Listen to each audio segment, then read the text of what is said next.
తాకట్టులో ఉన్న బంగారాన్ని విడిపించి ఆ రోజు ఆన్లైన్ రేటుకే మేము కొంటాం. Sharma gold company. నమస్తే, వెల్కమ్ టు సుమన్ టీవీ. నేను మీ గిరిజ. ప్రముఖ జ్యోతిష్య వాస్తు పండితులు, జ్యోతిష్య శిక్షణ నిపుణులు, అలాగే లలితాదేవి ఉపాసకులు బ్రహ్మశ్రీ నానాజీ పట్నాయక్ గురువు గారు మనతో పాటు ఉన్నారు. వారితో మాట్లాడి ఈ డిసెంబర్ మాసంలో ద్వాదశ రాశుల వారికి ఎలా ఉండబోతుందో అనే విషయాల్ని తెలుసుకునే ప్రయత్నం చేద్దాం. నమస్కారం గురువుగారు. గురువుగారు, డిసెంబర్ మాసంలో ద్వాదశ రాశుల గురించి చర్చించుకుంటున్నాం కదా. సో ఇందులో తర్వాతి రాశి మిథున రాశి. ఈ రాశి వారికి ఎలా ఉండబోతుంది అంటారు? వీళ్ళకి ఇప్పుడు బుధుడు వక్రించి ఉంటాడు ఈ నెలలో 16వ తేదీ వరకు కూడా.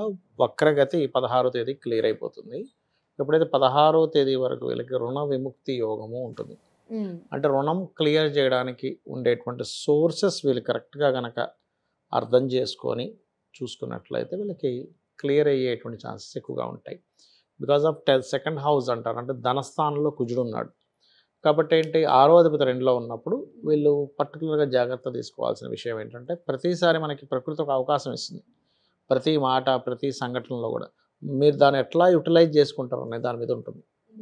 ఇప్పుడు ఒక్కోసారి కొన్ని గొడవలు కూడా మంచిగా జరుగుతాయి క్లియర్ అయిపోవడానికి. ఇప్పుడు ఏదో రుణం ఉంది, గొడవ చేస్తుంటాడు, సరే నువ్వు సెటిల్ చేసుకుందామని చెప్పి ఎంతో కొంత ఇచ్చేస్తా అంటే సరే ఇచ్చేసే అంటాడు, అంతటితో సమస్య అయిపోతుంది. సో ఇక్కడ ఏంటంటే ఫైనాన్స్ అండ్ కుటుంబ వ్యవహారాలకు సంబంధించినటువంటి విషయంలో గొడవ ఉంది, క్లియర్ అయ్యే యోగం ఉంది. దీన్ని కరెక్ట్గా అర్థం చేసుకొని, ఎందుకంటే మిథున లగ్నం వారు సహజంగానే తెలివితేటలు ఎక్కువ ఉంటాయి, వారికి టూ ఇంటెలిజెంట్ ఉంటారు, వాళ్ళు చాలా బాగా తెలివిగా ఆలోచిస్తారు, ప్రతిదీ ఆలోచించకుండా ముందుకు అడుగు వేయరు. ఇది వీళ్ళు కరెక్ట్గా ప్లాన్ చేసుకోగలిగితే బాగుంటుంది. సో అయితే ఈ మిథున రాశి వారు ఎలాంటి పరిహారాలు చేస్తే మంచిది అంటారు గురుగారు?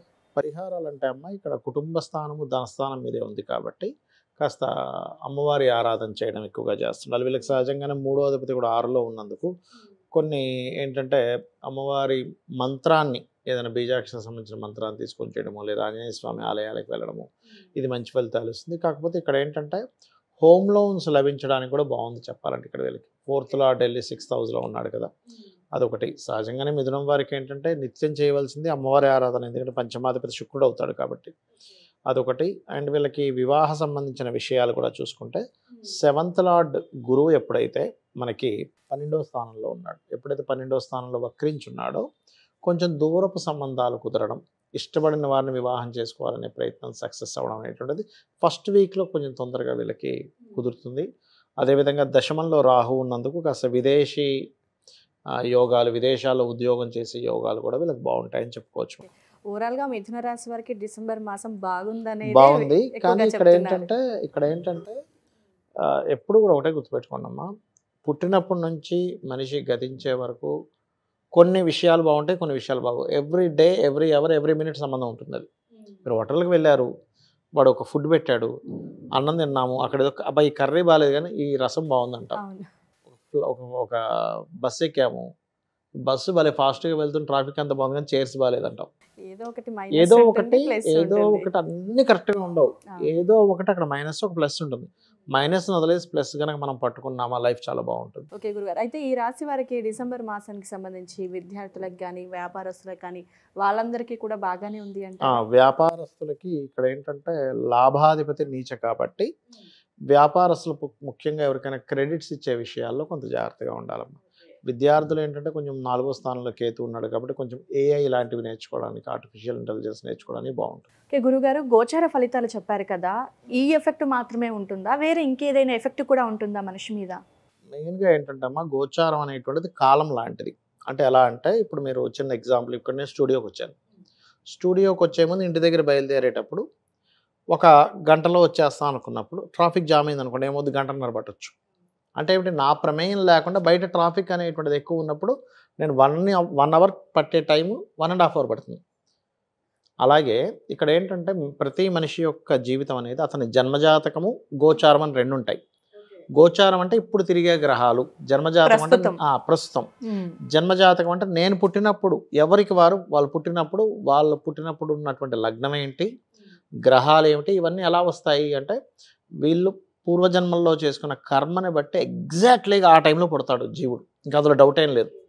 పర్ఫెక్ట్గా ఏ టైంలో పుట్టాలో, వాడికి ఏ రుణాలు ఉన్నాయో, ఏ రుణాలు తీర్చుకోవాలో అవన్నీ తీర్చుకోవడానికి పుడతాడు. పర్పస్ ఉంటుంది, ప్రతి జీవి జన్మెత్తడానికి ఒక పర్పస్ ఉంటుంది, ఊరకనే పుట్టడు. అంటే మిగతా జన్మలో లెక్కేసుకొని ఈ జన్మ ఎత్తడం జాతకంలో జరుగుతుంది. పుడతారు. అది ఎలాగా అంటే ఈ జన్మలో ఇప్పుడు ఒక లగ్నంలో పుట్టాం. మనుషులందరూ ఎందుకు ఒకలాగా లేరు?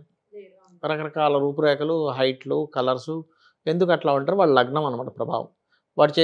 వాడికి ధనయోగం బాగా ఉంది. ఒక వ్యక్తికి, అమ్మాయి కావచ్చు, అబ్బాయి కావచ్చు, ఆ వ్యక్తికి బాగా ధనయోగం ఉంది అంటే కనుక వాళ్ళకి ధనస్థానం బాగుందని అర్థం. అందుకే చూడండి, కొంతమంది పెద్దగా ఏం చదువుకోరు, కానీ వాళ్ళు సంతకం పెట్టడం కూడా రాదు. కొన్ని కోట్లు సంపాదిస్తారు. ఫైనాన్షియల్ గా బాగా సెటిల్ బాగా చదువుకొని కూడా పెద్దగా సంపాదన లేకుండా ఏదో చిన్న జాబ్ చేస్తుంటారు. ఇప్పుడు లాజిక్స్ మనం ఆలోచిస్తాం, ఏమంటే బాగా చదువుకుంటే కోటీశ్వరుడు అవుతారని మనం గ్యారంటీ ఇవ్వలేము. ఏమి చదువుకోకపోతే నువ్వు కోటీశ్వరుడు అవ్వలేవని నువ్వు చెప్పలేవు. It's depend on luck. అయితే ఇక్కడ ఏంటంటే నేనేమంటానంటే లక్ కూడా కాదంట, అది లక్ అని లక్ కూడా కాదు, కర్మే అంటారు.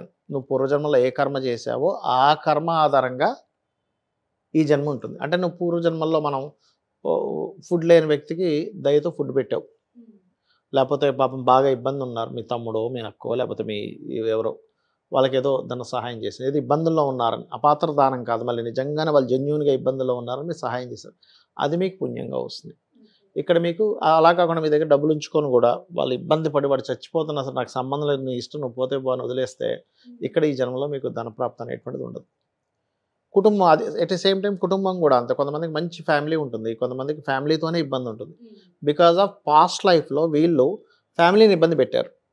మంచి ఫ్యామిలీ ఉన్నా కూడా వాళ్ళని ఇంటికి వచ్చి తాగి వచ్చేసి ఇంట్లో వాళ్ళందరినీ గందరగోళం చేసేసి, ఇంట్లో నానా గందరగోళం చేసి, ఇంట్లో వాళ్ళని తిట్టి కొట్టి మళ్ళీ బయటికి వెళ్ళిపోయి వీడు ఎప్పుడు వస్తాడో ఇంట్లో గజగజలు ఆడుకునే స్థితి వీడు ఎప్పుడే ఈ పర్సన్ ఎవరైతే స్త్రీ కావచ్చు పురుషుడు కావచ్చు క్రియేట్ చేశారంటే నెక్స్ట్ జన్మ ఎలా ఉంటుందంటే ఈయన ఇంటికి రావడానికి భయపడతాడు.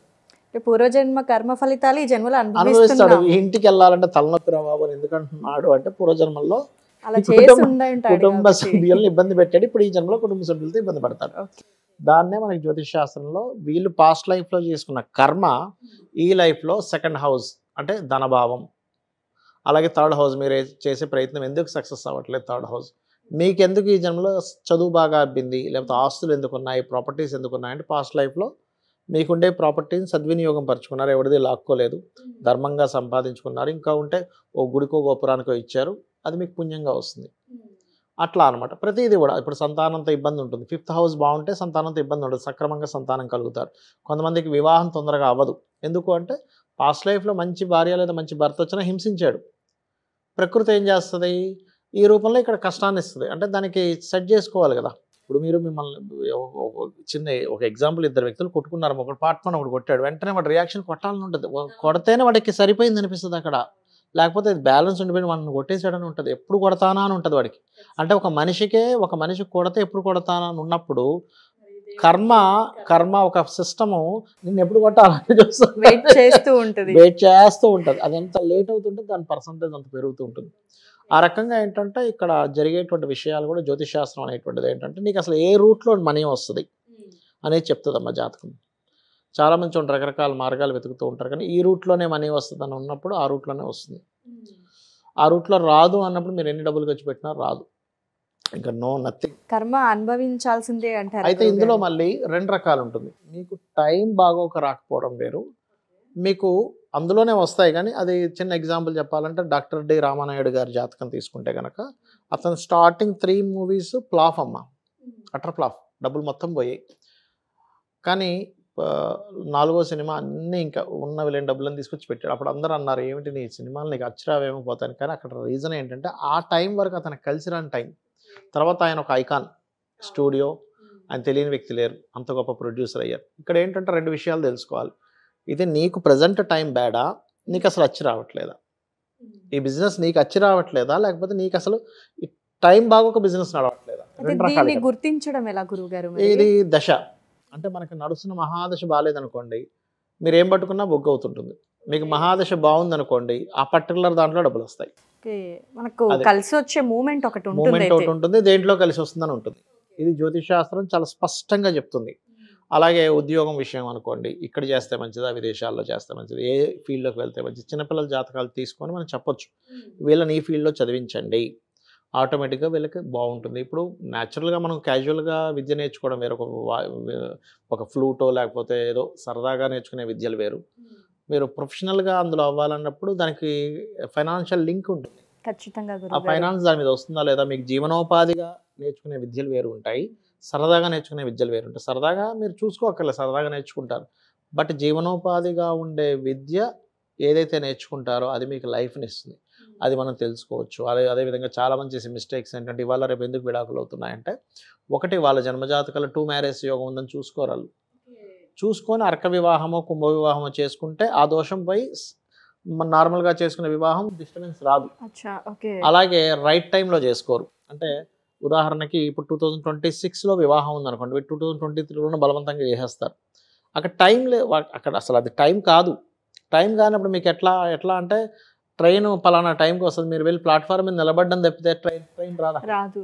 అది వచ్చే టైంకి అది వస్తుంది. అది ఎట్లా వస్తుందో మీరు రాని సమయంలో చేయడం. ఇంకోటి ఏంటి, అది ఎట్లా ఉంటుందంటే, ఇంకా కరెక్ట్ ఉదాహరణ చెప్పాలంటే ఆల్రెడీ ఫుల్గా ఫుడ్ తినున్నాడు వ్యక్తి, ఇంకొంచెం ఫుడ్ తినిపించారు, బయటకు వస్తుంది. అది ఇది ఎట్లా అయితే బయటకు వస్తుందో ఆ వ్యక్తికి కూడా అది కలవక విడిపోతారు. బికాజ్ ఆఫ్ ఇంకొన్ని కేసెస్లో ఎలా ఉంటాయంటే విడిపోయే యోగాలు లేనప్పుడు భర్త ఒక దగ్గర భార్య ఒక దగ్గర ఉండడం, ఇవన్నీ జ్యోతిష్ శాస్త్రంలో ఉంటాయి. ఇన్వెస్ట్మెంట్స్ కావచ్చు, విదేశాలు కావచ్చు, ఇవన్నీ ఉంటాయి. ఖచ్చితంగా జ్యోతిష్య పరంగా చూసుకొని వెళ్తేనే మంచిది. ఖచ్చితంగా ఉంటాయమ్మా, అవన్నీ 100% ఉంటాయి. మరి గోచారం ఎందుకు చెప్పుకుంటున్నాము అంటే మీ ప్లానింగు ప్లస్ బయట ఉండేటువంటి ఏదైతే గోచారం అంటే బయట ఉండే గ్రహాలు ఏం చెప్తున్నాయి, ఈ రెండింటిని మ్యాచ్ చేసుకుంటున్నాం. అంటే ఎలా అంటే ఇప్పుడు మీరు ఒక బ్యాగ్స్ అమ్మే షాప్ పెట్టుకున్నారు, లేకపోతే యూనిఫామ్స్ అనే షాప్ పెట్టుకున్నారు. ఎప్పుడు అమ్మాలి? మీరు మే లోపల అమ్మాలి. అంటే జనవరి ఫిబ్రవరిలో అమ్మితేనే మీకు అది అమ్ముడుపోతుంది. మీరు మే తర్వాత జూన్లోను జూలైలోను అమ్ముదామంటే కూడా వండు, సీజన్ అయిపోయింది కదా. అంటే టైంని ఎట్లా మనం క్యాలిక్యులేట్ చేస్తున్నాము, బయట ఉండే వాతావరణాన్ని, మార్కెట్ని తెలుసుకునేది గోచారం, మీ ఇండివిజువల్గా ఉండేటువంటిది మీ జన్మజాతకం. ఈ రెండు డిఫరెంట్ థింగ్స్ బట్ మ్యాచ్ చేసుకొని చూసుకోవాలి. అది కుదురుతుంది అంటారా గురుగారు? అంటే బయటది కానీ మన పర్సనల్ అది కూడా డిపెండ్ ఆన్ వాళ్ళ కర్మ, వాళ్ళకి తెలుసుకునే యోగం ఉండడం. చాలామంది దగ్గర దాకా వచ్చి మళ్ళీ వెనక్కి వెళ్తూ ఉంటారు, తెలుసుకోవాలనుకుని మళ్ళీ ఇదవుతూ ఉంటుంది, వాళ్ళ కర్మ మీద కూడా ఆధారపడుతుంది. ఓకే గురుగారు, చాలా చక్కగా వివరించారు. మిగతా విషయాలు కూడా మా కోసం, మా ప్రేక్షకుల కోసం మాతో షేర్ చేసుకున్నారు. ధన్యవాదాలు గురువు గారు. శ్రీమాత్రే నమః.